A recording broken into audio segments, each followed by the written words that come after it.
Welcome to a special episode of AU Manufacturing Conversations with Brent Balinski, featuring one of the companies we're putting forward as part of our quest to identify and celebrate Australia's 50 most innovative manufacturers for 2024.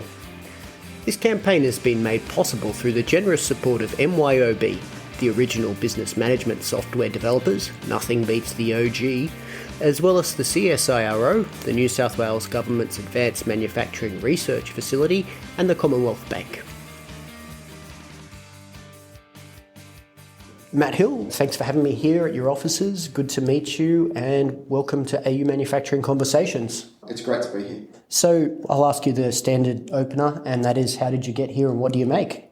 I personally got here, I've had a career of about 20 years working in high-growth businesses. Everything from furniture to live high-definition music recording equipment, being a founder, being a CFO, being a CEO, being an investor, all different types of businesses, software as a service, everything you can imagine, creative businesses. This is the first aerospace or deep tech business I've been involved in, but my career brought me here as a CFO. A good friend of mine who's a large investor in this business referred me to the co-founders. I had a meeting and one thing led to another, and I commenced in 2022 as the CFO. And then following on from that, in around mid-2023, our co-founder and chair, David Waterhouse, decided that he wanted to focus on the chair role, and we were going to be looking at a different structure internally to manage the business. And I was asked to come on board as the CEO.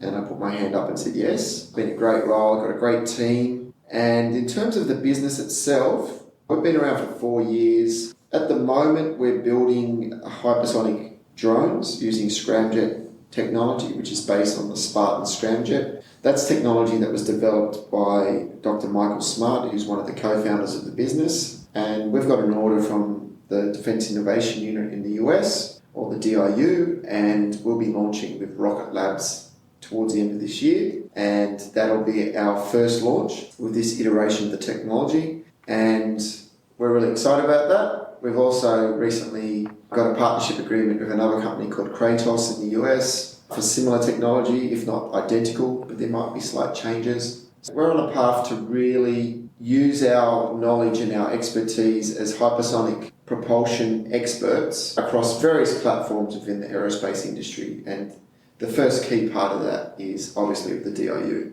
Tell me a little bit, please, about the origins of Hypersonix. You mentioned Michael Smart earlier, co-founder of the company. Tell me about some of what he developed, scramjets, the weird shock tunnel at UQ, some of the other things that led to the formation of this ambitious little company. Michael Smart, or Dr. Michael Smart, was the professor of hypersonic propulsion at Queensland University, right up until when this business was founded. Prior to that, he was involved with NASA in their scramjet program for over 10 years, and he's spent his entire career working on hypersonic propulsion, and in particular the scramjet technology. We're using the Spartan scramjet-based technology in this business, and we've tested that through, as you quite rightly point out, the UQ shock tunnels, and we've garnered a lot of data from that. We've probably done more tests in that sort of environment than anyone else. And that's the basis upon which much of our confidence in our first launch is coming from, because we've done so much testing in that environment. So what's the current size of the company? You're about 30-something as it stands? Just below 40. But we're anticipating by the end of the financial year, so 30th of June, will be over 40. And so you've got an office here where we're sitting in Sydney. I've also visited the Carroll Park facility that you opened recently, and you've got some people elsewhere. Tell me about how the team's spread out, please. In Sydney, we have 3 or 4 staff members, probably actually 4 or 5. Sydney is basically our admin and marketing team, and in Brisbane, we've got the full engineering programs, R&D team, as well as our commercial team and product team. And the facility that you've toured in Carroll Park is our integration facility, which we took the lease over in August last year. That's a great space. We're very excited about it, and that's where we'll be integrating all of our technology. So if anyone quickly visits the website, they'll see that you've got a number of different vehicles under development, though it looks like the focus has mostly been, from what you read in the media lately, has been on the Dart AE. Obviously, that's, as you said earlier, what the DIU is interested in, and Kratos. But you're doing a range of stuff. Could you just give us a quick overview of some of the things you're making at Hypersonix or will make in the future? We're making at the moment, even though there's quite a few different iterations that are in the pipeline in terms of product, our essential product at the moment is the Dart AE, which is an Inconel-based fuselage, and it's scramjet-propelled drone, hypersonic drone, which we're planning on flying up to Mark 7.2. That's our core product at this stage, and whilst we are being quite singularly focused on that, because we've obviously got a launch at the end of the year, the other iterations of that product, which include Delta VLOS and Visor, which are in the pipeline, are larger versions of almost the same thing, albeit with different materialities. So the Dart is based on Inconel. It's an alloy-based construction, and that can only go up to about 7.2 before it can start to melt. Following that, we're looking at developing the Visor and the Delta VLOS, which will be in composites, which has a much greater resistance to heat. And those two products will also have landing gear and will be able to land and be reusable. And they also have multiple scramjets on them instead of just one? Correct. So the larger vehicles will have anywhere up to 4 scramjets, yeah. I looked at a few articles before we spoke, as one does, and you read some old articles and it looks like, the focus is all about being this sustainable company that gets to space with no emissions, which is a much better result than rocketry at the moment. But in the more recent era, it looks like the focus has moved to defence. Is it fair to view things that way, or is that other stuff got put on pause, or is it just a matter of you're a small team, so you've got to pick your battles and you'll pick that other stuff up later? We're working with the Defence Innovation Unit because they were the first client that come along. What we're working on is a test platform. So the Dart AE is a test platform. It's non-ballistic, and it's to study the movement and how these little birds, if you like, travel at Mach 7 and above. So it's very much, even though the client is defence related, what we're doing here is very much scientific based and testing based. So we don't see it as much of a departure from being sustainable. It's still the same sustainable hydrogen powered technology. Now, in terms of the future technology, we do see eventually there being various commercial paths for what we're doing, which will be no longer underpinned as much by defence, but as with a lot of these technologies and a lot of what we do and a lot of what happens in aerospace, the testing ground for a lot of the technology does tend to be in the defence industry. But we don't necessarily see ourselves as a defence company. We see ourselves as a company that's building and testing hypersonic scramjet technology for various platforms, and the first iteration of that will be via the Defence Innovation Unit. Now, in terms of future aspirations, we still hold true to all of our future aspirations. We still have the same big, hairy, audacious goals of, flying to space and doing all of those sorts of things. But to your point, we are looking to focus on what we're doing at the moment, because we're a startup, or a scale-up now, really. We're past the startup stage. We've got limited funds. We're trying to do a lot with a little. So we will focus quite inwardly on getting this project right, getting to this launch, getting the team into the US so we can do the launch, getting all the learnings from that, further developing our commercial relationships with the likes of Kratos, whilst internally working on those new product lines. And so the first flight through that HyCat program you mentioned, I think it was late 2024. What are some things that will be addressed during those test flights? I think you have to deliver 3 vehicles for testing purposes. Tell us about some of the challenges. There are all sorts of things to do with communications, to do with collecting data, to do with a vehicle that doesn't fall apart when it gets up to ridiculous speeds. Some of that. They're pretty much all of the challenges. The other one to add on top of that is one of the biggest challenges is keeping everything on the inside cool during the flight. We've got a great team of people in Brisbane. Our GNC team is absolutely, so that's guidance and navigation team, are absolutely ahead of the game on what they're doing at the moment. We are very confident in our systems. So in all of our systems areas, we're very confident with our team leaders and where we're at in terms of knowledge and application of knowledge in building the dart and preparing for launch. There's huge amounts of risks. There's so many things that can go wrong during these sorts of launches, but what we're doing right now is basically going through a process of doing everything we can to ensure that there aren't any issues. One of the benefits we've got in this business is that we've had very, very little staff turnover. So a lot of the people that were working on this project 2 or 3 years ago are still in the business. In fact, we haven't lost many people at all. So we've got a lot of retained knowledge who have been through the tests, who have seen the tests, who have gotten to work with Dr. Michael Smart a lot. They know what Dr. Michael Smart's concerns are, and he's obviously one of the thought leaders on the planet regarding this technology. So his communications to the team around what could go wrong based on his experience and how that's sort of been disseminated across the team is probably second to none. So we're very confident that we're in a good place for that first launch. We'd like to take another moment now to acknowledge our sponsors, MYOB, as well as the CSIRO, New South Wales Government's Advanced Manufacturing Research Facility, and the Commonwealth Bank. There would be no 50 Most Innovative without these guys. Thanks again for making this campaign possible. Well, you've got the first launch with the DIU and subsequent launches, and I read that you also have a teaming partnership with Kratos after that to potentially deliver as many as 20 Dart AEs. That's a pretty large amount of work going to the US. Would it be reasonable to assume that a lot of manufacturing and then perhaps a lot of everything else will go over to the US? Should people be concerned that this is an exciting Australian company that's not going to be an exciting Australian company for much longer? We're doing everything we can to remain Australian, and even if we do go to the US, we have a heavy presence of our R&D and engineering team are here in Australia and in Brisbane, and also in Victoria. And we don't see that changing.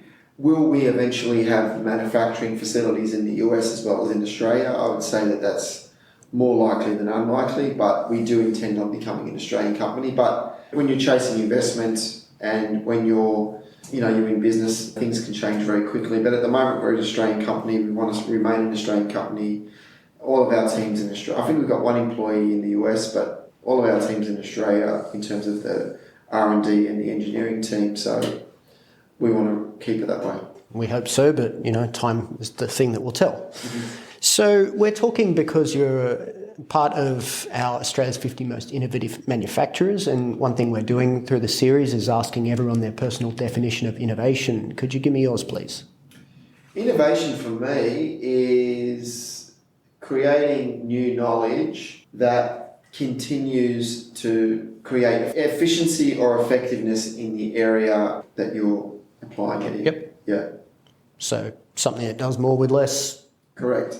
And one of the things that we're doing with our program, and one of the reasons we were successful with the DIU, is that we're able to build a hypersonic testing platform probably at a fraction of what some of the larger companies could build the technology for.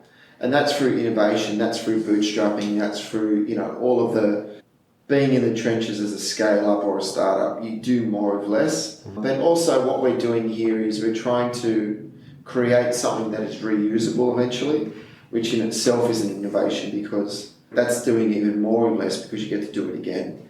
And because we're using hydrogen as our fuel, these vehicles will be very easily reusable. Once they're landable, they'll be very easy to reuse because they're going to be, the fuel source is going to be a fuel source that can light and relight. And our technology lends itself to being very innovative in the fact that it is hydrogen powered. Yeah. We see that as one of our key points of difference. I've listened to a few interviews with Dr. Michael Smart, and he has some thoughts about universities, IP transfer, and some of the hurdles in between those two things. Do you have any thoughts on the matter? What do you think about innovation in Australia to do with university spin-out technologies, what could be done better, etc.? It's very hard to be critical of that process because we've been so fortunate. Like we got the CRCP program, which we're working with the University of Southern Queensland on. That's been a great relationship. We've got a lot out of it. They've got a lot out of it. It's been a great marriage of entrepreneurism with academia, and it's a good model. It's also a model that's very, very important in deep tech because there is so much money required to do what you need to do. And because we've been a company that's been so successful in garnering government grants, so we've got the MMI grant, we've got the CRCP grant. Previously we've accelerating commercialisation. Correct. We got that. We've also got obviously doing R&D as well. We are a company that has benefited from that whole environment. So I find it very hard to be critical. Some operators might come out and say that they've got concerns about IP transfer and all of these sorts of things, and it was difficult. But I'm a bit of a realist. I just think that if you're building a business from scratch that requires the level of investment that our business does, with the level of expertise and the level of technical knowledge required, particularly, with PhD graduates, the whole university ecosystem is what's enabling us to do this, if for no other reason that if you go to our Brisbane integration facility, a large percentage of our engineering team are PhD graduates. A large percentage of those people were supervised by Dr. Michael Smart. So even at that level alone, we've been great beneficiaries of the university system. So I actually feel like we've been blessed in the way we have benefited from the university system as a business. I'm not saying that's the universal experience, but in terms of our experience, it's been a great experience. I try and refrain, just to editorialise for a moment, try to refrain from taking one position or the other, because I get that people are entrepreneurial and take risk, and they say, well, a raw bit of IP is not worth anything unless you've massaged it into a business, which is very, very difficult indeed. But the universities have also got people that work bloody hard and spent a lot of time, and to part with that IP for free seems kind of insulting, ridiculous, whatever. But hopefully, if people are grown-ups, they can come to a point of understanding. That's nearly the end of the conversation. To close, I'd like to ask you the boilerplate question. What's one issue within manufacturing that isn't currently getting the attention it deserves? In Australia? Yep. I think one of the issues with manufacturing is getting staff. Getting staff and being incentivised to train staff. Look, I went to the Endeavour Awards last December in Melbourne, and we won an award on that night, and we were there with our partners, Amiga Engineering from Victoria. Yep. They got 2 awards. And I spoke to a bunch of different people that night who were all from manufacturing, some of them from canneries, every type of business. Just think of it, you had a CEO of a hypersonic company talking to the CEO of a cannery. And we were talking about what are the issues, and the issues are getting good staff and being able to afford to retain them.